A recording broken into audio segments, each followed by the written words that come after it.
to another episode of the Outside Insider podcast here on Philly Sports Network with myself, Liam Jenkins, and what can only be described as a day of total heartbreak. And no, I'm not talking about my love life for once, alright? Let's just leave that for now. We're of course referencing the loss last night, the Eagles crashing out of the playoffs in the most heartbreaking fashion against the New Orleans Saints. And it wasn't heartbreaking because they got beat down like the 48-7 loss earlier. It was heartbreaking for a variety of reasons, which I'm sure we're going to get to in today's show. But before we get started, I did just want to say a massive thank you. We're at the end of the season now, which feels a bit weird to say. It's been a total roller coaster from start to finish. So if you've just been along for the ride, for the highest of highs, the lowest of lows, the rise of the Toy Boys has been, I can't believe I'm saying that, has been the best part of 2018. We've got a giveaway as well, so stick around for that as a thank you from myself. And it's one where loads of you can win, so it's not just one person, so please stick around for that. And of course, if you're not subscribed yet, you have got options wherever you're listening to this to get it on iTunes, Spotify, and of course YouTube. We are looking to get it on Stitcher as well, for those of you that have asked. Just bear with me. Being in England, putting out an American podcast does have its complications, but we're getting there. Now we're going to get onto the game, and unfortunately there's only one thing that this game reminded me of. And again, it's not my love life, alright? Just let me be a hopeless romantic, and long after, let's just leave it, alright? Although in a way this was kind of romantic, because over the summer, in fact you may have even realised by the million It's Coming Home intros and me screaming down the microphone for the last 3 weeks, but a nation by the name of England entered the World Cup. Now I know Americans predominantly don't matter or worry as much about the World Cup, especially when their team didn't qualify, which is understandable, but this was quite a special summer over here across the pond, because England are traditionally awful, and for the first time ever, they weren't, and they got through to the knockout stages, and there was a penalty shootout against Colombia, one that no one thought they'd win, because when England just go on penalties, you just know they're not going to win. It's just been a given. And we got through a point of this summer where everyone was saying it's coming home and singing the Three Lions song, because it was almost a meme. It was like that self-deprecating humour at ourselves that we knew it was never going to be possible, so let's enjoy it while it lasts. And slowly but surely, it became a reality. And you started to believe that maybe it was coming home. Maybe this was the year that this young, resilient team were going to find a way to get it done. And then they go and beat Colombia on penalties in the most remarkable fashion. In fact, I remember that game, my friend actually punched a hole in the wall in the pub. He got that excited. I wish I had the strength to do that and wasn't built like a tree. But hey, beggars can't be choosers. England then move on to the quarterfinals. They face Sweden. It's an easy win. And then come the semi-finals. They face Croatia. A game where no one really gave them the time of day to win, where Croatia were one of the most talented teams left in the competition. And believe it or not, after 5 minutes, England go 1-0 up. And the right foot of Kieran Trippier became the stuff of legend. A free kick, well in, England go 1-0 up. I threw a drink over my boss completely unintentionally at the pub. I just launched it into the air and he was fuming and I was like, don't know who did that, lad, wasn't me. But it was just the most incredible summer, and everyone was believing and singing and shouting and saying about how England's taken over Russia and drinking all your vodka and they're going all the way. And then it was 1-1. And then, in a 90-minute game, in the 109th minute of extra time, Mario Mandzukic scores. Croatia win 2-1. And the heartbreak in that pub, in the room I watched that game in, I've never felt a mood swing like it. The minute they equalised, you just kind of knew things weren't going to go well. You knew that it was on the ropes a bit now, that the tension started to rise, the song stopped. And then it just slowly trickled away, the panic set in. And when it was all said and done, there were tears, everyone was hugging and crying because you've got to wait another 4 years. But this young team, this young resilient team got so far, fought so hard, literally kind of pushed over every obstacle, any sense of adversity, any doubters, any naysayers, to show that they can go all the way. That the reputation surrounding England football is different now. And that is what that game reminded me of last night.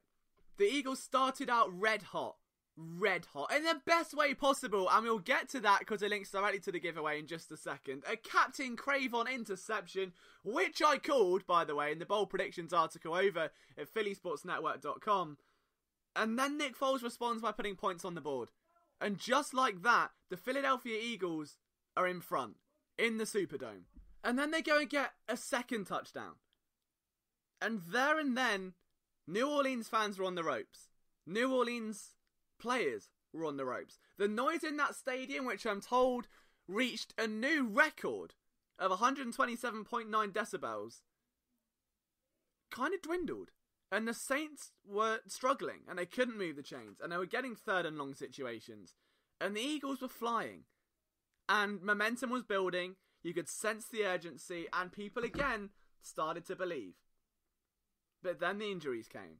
And if you just want a brief rundown of the injuries, we've got Rasul Douglas, Avonte Maddox, Fletcher Cox, Michael Bennett, Jason Peters, Brandon Brooks, and Alshon Jeffrey playing with broken ribs. Yeah. And somehow that game ended in a one-possession loss. And somehow that defense forced the Saints to a season low of 20 points. And just like in England, all you could do was look back and be proud. There was nothing to be upset about. Sure, you lost the game and it wasn't the dream fairy tale ending that everyone had hoped for, but that team was so resilient. That Eagles team fought through everything. And the thing is, if the spread before the game was plus 8.5, could you imagine if all of these injuries were announced pre-game, that the Eagles would be without Douglas, Maddox, Cox, Bennett, Peters, Brooks, and Jeffrey? You're looking at 14, 17 points maybe? And yet somehow the Eagles, let's be brutally honest here.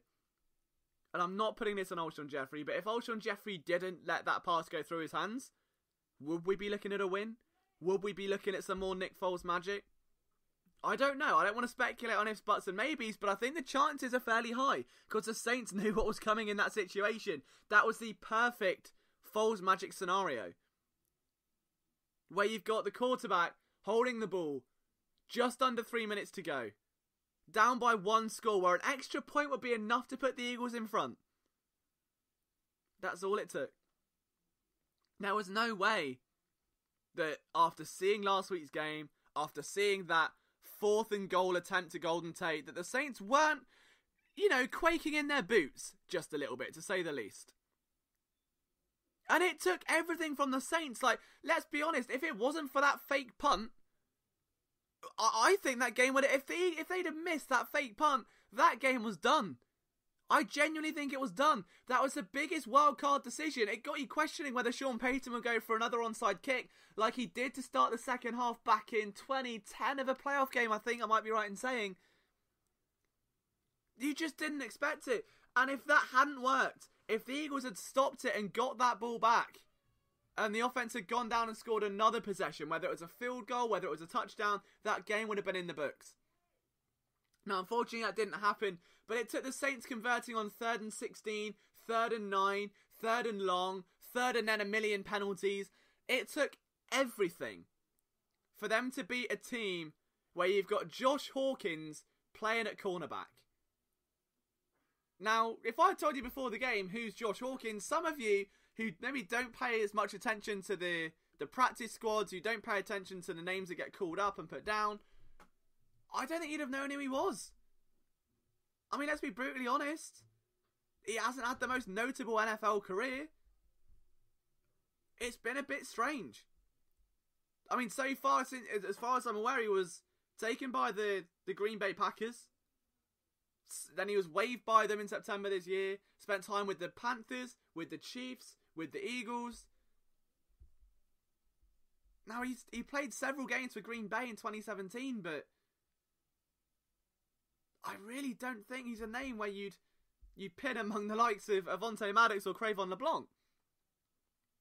The Saints, with Michael Thomas, with Ben Watson, with Alvin Kamara, with Mark Ingram, and with the laser-accurate Drew Brees, put up 20 points on a defense that at times missed Fletcher Cox, Michael Bennett, and then a flurry of every cornerback ever. And that's not something to be proud of. The way that Eagles team fought in that matchup was absolutely remarkable. Now, you can look at Nick Foles in the second half and say he was bad. I'd agree.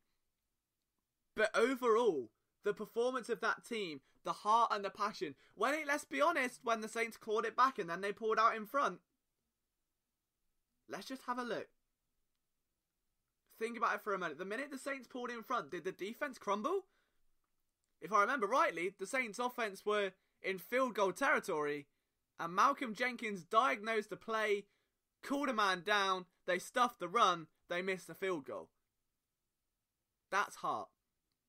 That's culture, and that's coaching.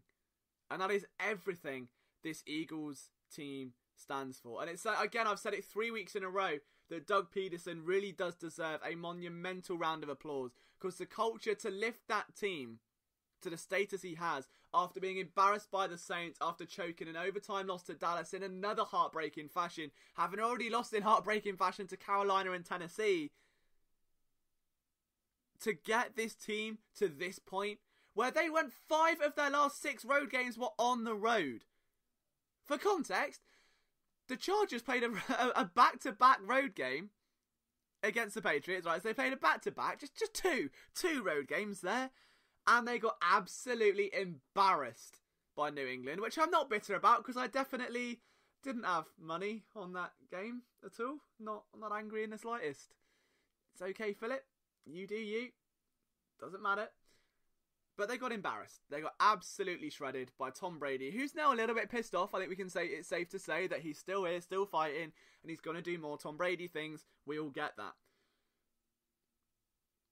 But in a reality where the Eagles play 5 of their last 6 on the road. 5 of their last 6 on the road.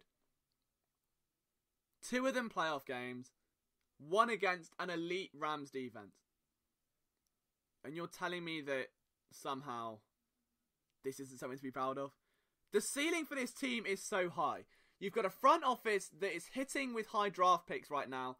You look at Derek Barnett, you look at Carson Wentz. Even in the heart of the draft, Rasul Douglas, Avonte Maddox, both 3rd round picks. I think Sidney Jones is going to be great once he gets healthy. Free agent signings, guys like Chris Long have been absolutely imperative to this team. Trades, guys like Michael Bennett, guys like Ronald Darby last year. Don't write him off just yet. This is a strong front office with a coaching staff where every player buys in 100% and they do not stop playing, regardless of the score, regardless of the situation, to the final whistle in every single game. And that you cannot say for around half the teams in the NFL. Any other team in a situation like the Eagles would have crumbled weeks ago. It would have been over at that first loss against the Saints. It would have been over against the Titans. But it wasn't. And they kept fighting and they kept digging deeper.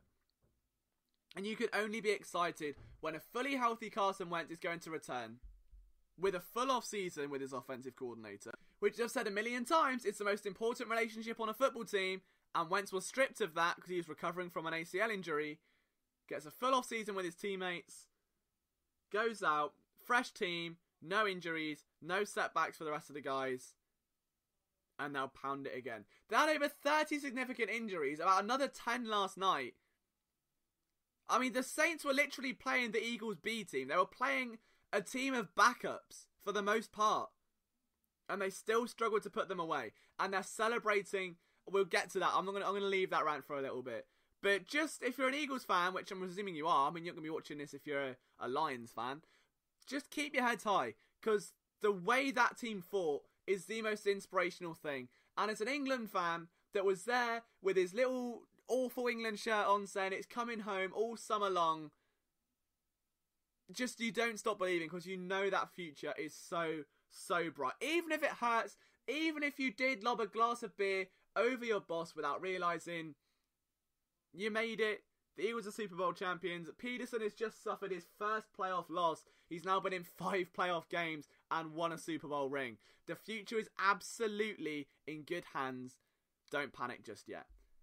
But again, if you are new around here, guys, make sure you're slamming that like and subscribe button on YouTube. And then, of course, you've got the buttons for iTunes and Spotify as well. Someone had a go at me, actually, last week saying, "Oh, Liam, you keep begging us to subscribe." I'm like, well, yeah, because you're not Darren. If you just subscribed, I wouldn't be begging you, would I? So if you want me to stop, hit subscribe, all right? Come on, it's simple.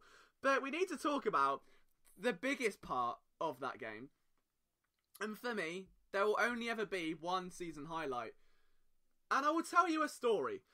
Living in England, I'm on about a 30-second delay on the game feed, okay? So out of nowhere, I just see the kick, you know, the kick-off, and everyone's like, oh, yeah. And my friend messages me like, oh, good start. And I was like, what? Wait, it's a kick-off. Like, I'm not expecting a return here. And then my phone blows up. Like, it sounded like my phone had developed Tourette's, and it's going, like, for Twitter. I've never heard it. I mean, even when that tweet went viral the other week, I've never heard it like this. And I checked my mentions, and everything is in capitals, saying Captain Cre'Von, bro, Liam Cre'Von, where's the Liam Cre'Von tweet? And I was like, what has he done? And then I just look over to my screen, and I see him, it was like the whole game went slow motion for just a second. And Avonte LeBlanc leaps up like a salmon out of the water and plucks off a pass like he is a child in the nativity reaching for a star and hauls it down. And the world cheers. And my response was, I couldn't type. My heart was, it would like I'd just fallen in love at first sight. And Avonte LeBlanc, after I'd said it in the bold predictions article that I put out on phillysportsnetwork.com. So if you don't ever go to my website, shame on you, alright? Shame on you. Go over there now, alright? You're missing out on some classic Cre'Von material. But I put it out that he's going to get his first interception. And oh, what did he do? He hauls it in. It was like he gently caressed that ball like it was a newborn baby. And at the end of the day, Avonte LeBlanc made me literally tweet out. I'll actually read you what I said because I genuinely can't actually word this. Captain Cre'Von, and then literally just another tweet of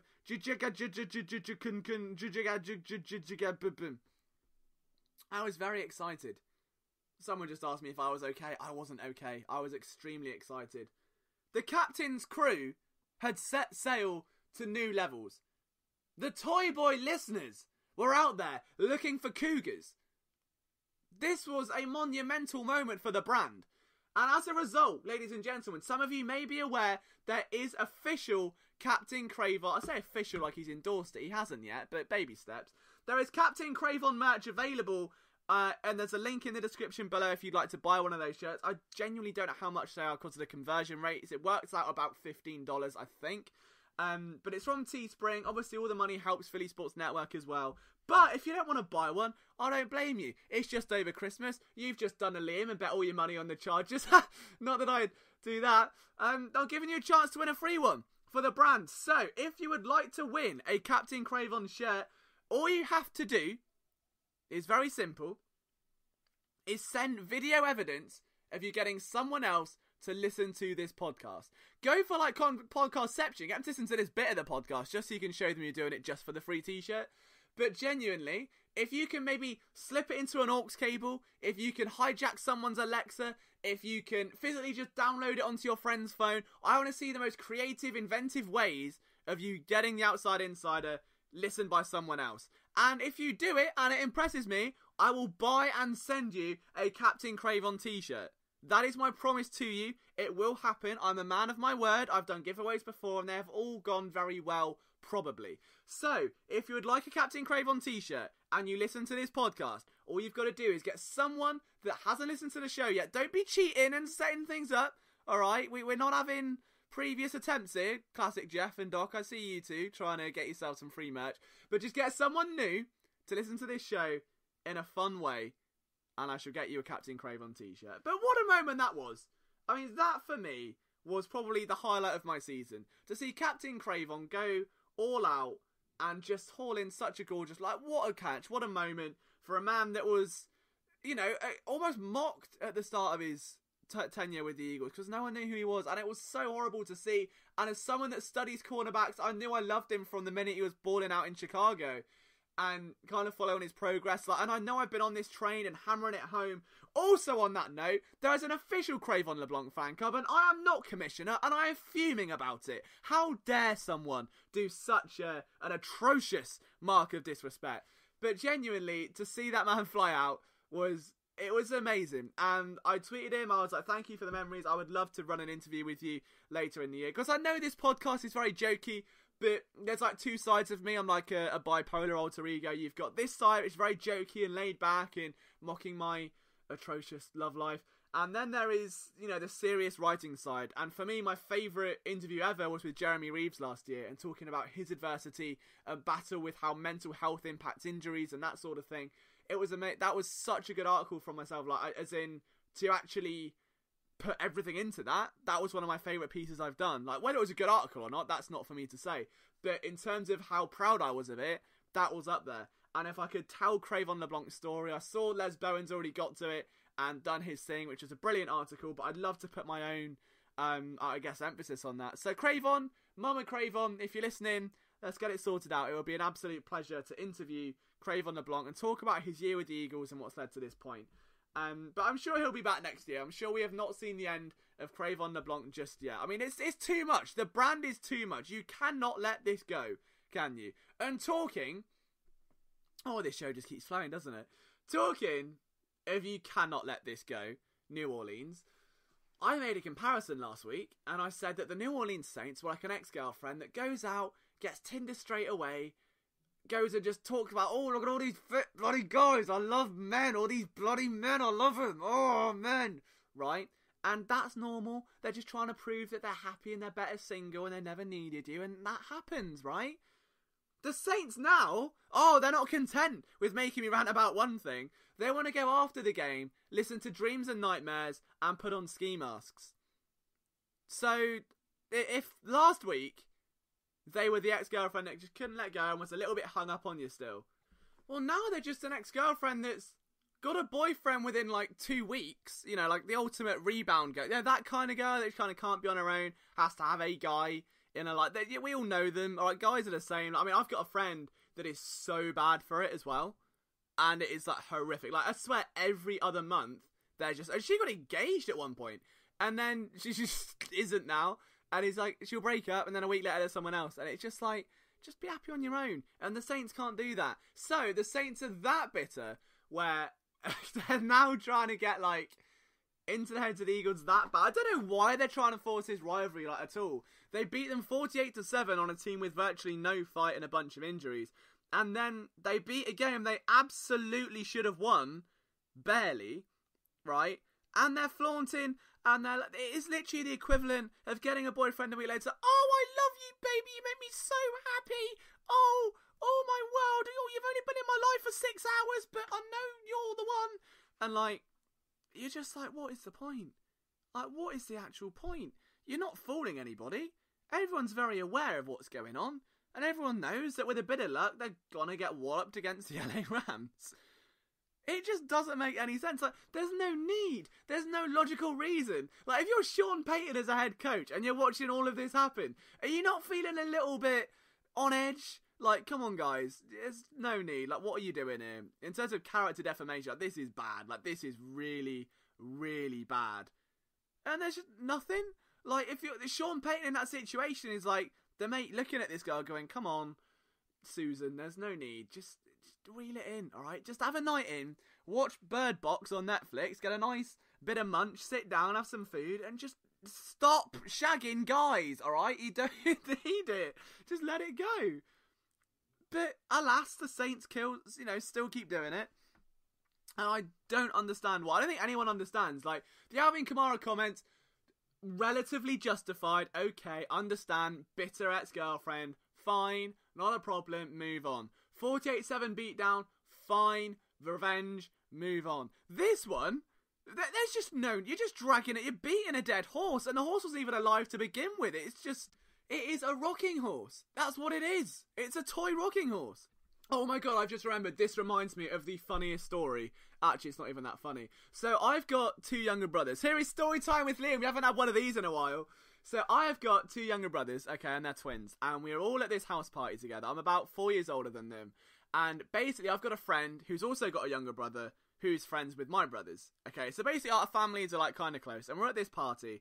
And Finn, my younger brother, and my friend, Tom, don't get on. Tom's a bit of a big lad. He eats a lot of food, alright? He's not big like muscly. He's just a bit beefy, and they've never seen eye to eye, and neither has Finn and this other kid who's Tom's brother. So, like, there's a bit of rivalry there, I suppose. I don't know why, but they just never got on. And there was one time where, like, Tom's little brother literally got on my brother's bike, rode it down the park so far and walked all the way back just so he would have to go and get the bike, and then spilt all his water on the floor, that I just two-footed him in football, which is like when you slide in with 2 feet, just with the intent to kind of hurt them a lot. So I did that, and then it kind of stopped. But at this party, Finn started going to the gym, alright? So Finn's got a little bit of muscle now, and he's feeling a bit swaggy. He's walking around the place. And he goes up to Tom, and he's like, I could take any one of you out. And I didn't know this. I was in another room. Yeah, we'll get on in another room another later. But so Finn's there going, oh, I'll take any one of you out. And Tom's going, what? No, you won't. And he's going, yeah, I could take any one of you. Go on, any one of you. And Tom stands up, tells him to calm down. Finn's not having any of it. Shoves Tom. Tom shoves Finn back. Finn leaves, gets upset, and he's got his girlfriend there, so he starts crying with the crocodile tears just to get some love and affection, which is fine. But he then positioned it as if Tom had come up to him, started pushing him and starting on him, when really it was the other way around and he'd just bitten off more than he can chew. And I genuinely think that's what's going to happen with the Saints. Like, they're going to get so barky and so mouthy. Nothing even happened. Like, in that story, there was no contact, or I just thought it was hilarious that he's gone up, started running his mouth, gets shoved, and then comes out in tears. So I was like, right, okay. And I genuinely feel like that is what the Saints are trying to do. And they're going to start running their mouths and trying to prove they're the big boys, and it's like they've got some kind of god complex or inferiority complex, and they're trying to do all this stuff, and eventually it's going to come back to haunt them, and one team is going to put them on their ass so hard. And it was very almost the Eagles. They went up, as I said, 14-0. The Saints had to rely on a fake punt to get any kind of momentum against a team of absolute backups. They're fooling nobody. You've got the 32nd ranked pass defense. Drew Brees for once looked a little bit vulnerable when you've got that many. You had a 4-man rush the whole game. Looked a little bit vulnerable. I understand like why Jim Schwartz did that. I feel like the Saints are inevitably going to come crashing down. I hope they get absolutely... I'm the thing is, I'm not even a bias from a Philadelphia perspective, but just a neutral perspective. Like, there's no need to be so hostile. You're making yourself out to just look like an absolute knobhead. If it's the only way I can word it, it's horrific. Like, that, what is the need for it? Anyway, we've spoken enough about Sean Payton and the Saints and their bizarre complex of trying to constantly be better than Philly when they really, really don't need to.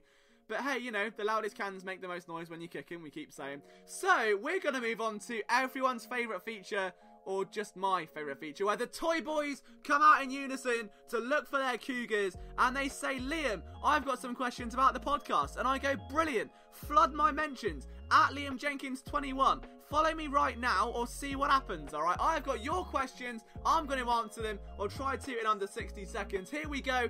Thank you. Next, Alex Baker, a writer from Philly Sports Network, kicks us off by saying, what position do the Eagles need to upgrade in free agency? Also, what free agents do we keep, and which ones do we let go? Now, that in itself is quite a complex question. I think the immediate needs are going to potentially be defensive line depth, regardless of what happens to Brandon Graham or Chris Long. You've got a massive need on the edge, and especially interior, where you're not really sure what happens to Tim Jernigan. Those are going to be the main ones. Anything defensive line. Potentially linebacker, I think, as well. The Eagles got by with Camu Grugier-Hill this year, who proved to be reliable. I think they could do with some extra depth outside. Other than that, you're looking at offensive tackle as well, but I presume they'd look more to the draft for that. In terms of what agents do they let go, the big one for me, I think Brandon Graham and Golden Tate are the two that aren't going to come back.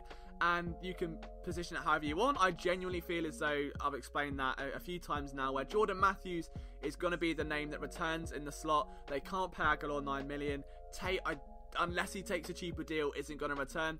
Which ones do we keep? That's a tricky one. I genuinely feel like Jordan Matthews is going to be one of them. Other than that, it's tricky. Maybe Jay Ajayi, depending what kind of deal that Drew Rosenhaus, who was notoriously Sam Bradford's agent, tries to drive. I mean, there's never, let's be honest, if you're Jay Ajayi and you're injured here, right, there's no better agent to have. You're looking at Sam Bradford and his wonky eye, and you're going, right, well, if you can get Sam that much, I should at least get £6 an hour. So that's the way that's going to go. I'm going to leave that there because there's a lot of free agent stuff we're going to get into over the course of the off-season. Thank you. Next, at PhillyStrong91. Is it okay just to cry until free agency starts? Trick question. I'm going to, and I don't care if it's okay.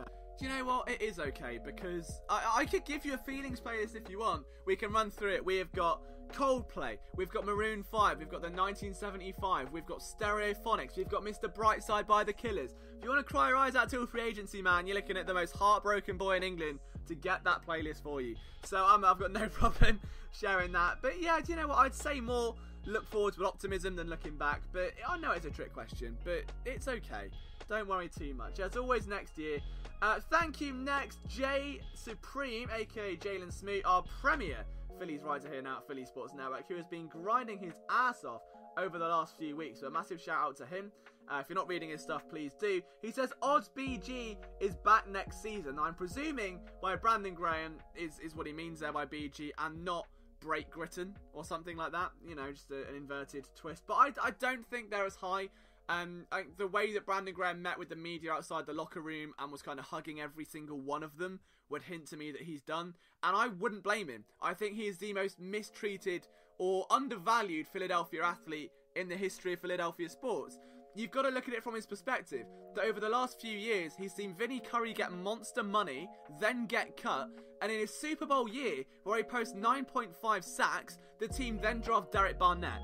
Then the year later, they bring in back Chris Long again, and they bring in Josh Sweat through the draft. They've not shown any intent to bring up Brandon Graham, to give him that extension, to give him that security, and someone that's been here for 8 years as well. And I really do think this should have been done 2 or 3 years ago. The Eagles, unfortunately, paid the wrong defensive end when they paid Vinny Curry. It should have been Brandon Graham. If I'm BG, I'm looking back like, hey, you know what? I love this city, I love this team, but I deserve better. It's like being in a relationship with someone that just doesn't value you, you know, and that spark dies off and you're like, do you know what?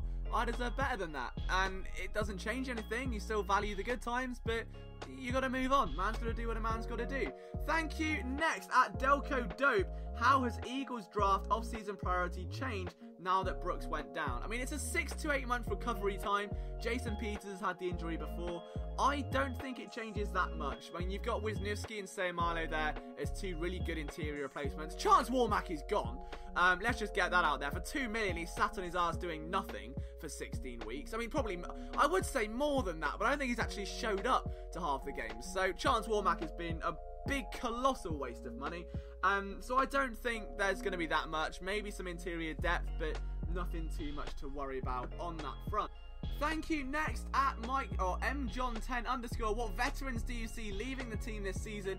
Who will replace them? That's a good question. I think someone like Mike Wallace is probably going to go, but he's a veteran for the wrong reason. And whether there'll be I'm assuming there's going to be a wide receiver drafted at some stage this year, as well as a potential free agent. Other than that, I don't think Jason Peters is coming back. I'd presume that Halapula Vati Vaitai. Can I spell the name? Absolutely. Am I Elliot Shaw Parks going to say B-U-M-S-T? No, I'm not. Moving on. At Mr. Whitworth says, odds you get on it's happening again. Odds you get on other podcast mediums. I listen at work and I just use one personally. Would love to see you guys join Stitcher and join the ONB podcast, which I mean, I'd love to. It's just a bit of a pain being in England because you want to get it on the American charts and it doesn't work. So instead, I'm stuck with a bunch of like English football podcasts like Chelsea Fanboys for Life, which just really doesn't help. We are looking into Stitcher. We've got it on Spotify as well, which is another plug. If you want to subscribe, you've got buttons all around you for iTunes, Spotify and YouTube. There is Spreaker as well if you've got that. And don't forget, invite a friend to listen to the Outside Insider podcast. Show them, put it on their phone, film their reaction, send it to me. Free Cre'Von LeBlanc t-shirt. That is the energy in 2019, and I promise you I'll deliver on every single one of those. And finally, thank you. Next, at Logan in the Stars. Liam, what are your thoughts on what position group we should be targeting high, which we can wait on? Again, interior defensive line depth and even exterior defensive line depth is huge. Cornerbacks are interesting, depends on what happens with Ronald Darby. Safety is monumental if they don't move Maddox to safety. If they're going to keep Maddox either outside or in the slot, they're going to need to prioritise safety. Other than that, I presume the offensive line, and that's probably about it. Oh yeah, running back as well. They've got to draft a big name running back because at this point, there's only so many more Donnell Pumphreys that we can take. And I don't think that's really good for anyone, really. Other than Ben Solak, who loves him to death, which is understandable. But that was another edition of Thank You Next. So again, if you want to tweet your questions to me, I put a big petition out with a little meme of saying subscribe to the Outside Insider every time. So it's either on a Sunday and Monday or a Thursday and Friday. At Liam Jenkins 21 is the place to follow me to spam my mentions with Eagles or non-Eagles related questions. And I guess we're now almost at the end of another show, which sucks. I mean, is this the end of a season, or do we make a season? I don't know how long a season is. I've never really done. I just know it's season 5 because it's the 5th year of doing this. I mean, could you imagine listening to 17-year-old Liam while I was 19, going, "Hello, everybody, and welcome to the Outside." I mean, that's basically what you would have got. So instead of kind of talking about Nick Foles in the future, because again, I try and keep this separate from anything else discussed on Philly Sports Network. If you want a more in-depth free agency preview, there's going to be plenty of content over at phillysportsnetwork.com from myself. And of course, you've got the YouTube channel as well. What I really want to do, I guess this is going to be like my big promise now, isn't it, over the next sort of few months? Because the off-season for me is my favourite time of year, because it's when there's not really a lot to talk about a lot of the time, especially post-draft, pre-training camp, that sort of June, July type window, where you kind of separate the men from the boys in terms of content creators. So your writers, your radio hosts, your podcasters, your YouTubers, all of those guys are in the same boat. And it's like, which ones are going to stand out? Which ones are going to turn nothing into something without it being clickbait? Who can tell the best narratives? And that's my favourite part of the year, because that's where I always try to shine. So for me, over the next few months, I promise you I'm going to try and get as many draft-related interviews as I possibly can. Whether they're going to be in terms of podcast interviews, whether they're going to be separate and put on YouTube film breakdowns, which I would love to do. We got so close to doing one last year with Rashaan Evans, and it was so close to being worked in with the agent, and unfortunately his schedule just got too hectic and we couldn't do it. But from there, we're going to have a lot of actual in-depth features on draft targets. There's going to be mock draft season, don't forget that. That's always the fun of the fair, where I develop a new cornerback or quarterback crush. I haven't yet decided if I'm going to build a cornerback consensus this year. It took everything out of me last year, if I'm brutally honest. Like, to do this, to do the YouTube channel, to do the website, to do a full-time job. It's a lot, and especially trying to put up like a 200-page book on cornerbacks.